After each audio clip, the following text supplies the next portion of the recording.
Тоглоом 2. Тоглоомын нэр хувцас. Зорилго: үйл зүйн хувцсыг ялгах, байгалийн үзэгдлийг ялгаж нэрлэх. Хэрэглэгдэх хүн үйл зүйн хувцсны зургийн карт, шоо, кас ашиглана. Үйл зүйн улирлын талаар мэдээлэл өгнө. Өвөл. Манай Монгол орн жилийн 4 улиралтай. Хамгийн хүйтэн улирал бол өвөл.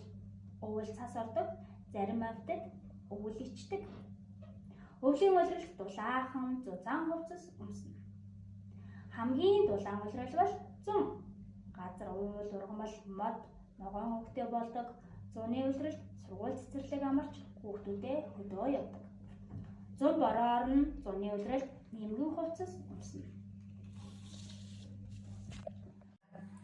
Зурагт картуудыг анхааралтай ажиглаад хамтдаа нэрлэцгээе.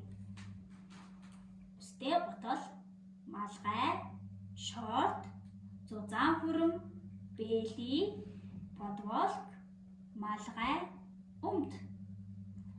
Одоо хамтдаа өвлийн хувцсыг цагаанхаас нь ангилж хийгээрэй.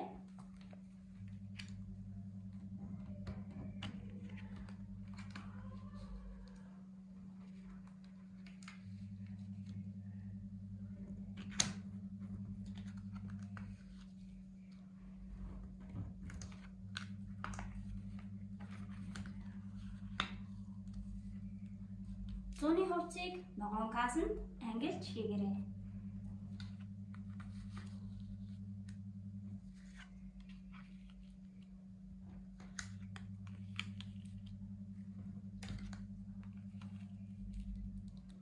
Одоо хамтдаа шоо хайж агаарын өрчдийг нэрлэж тоглоцгоё.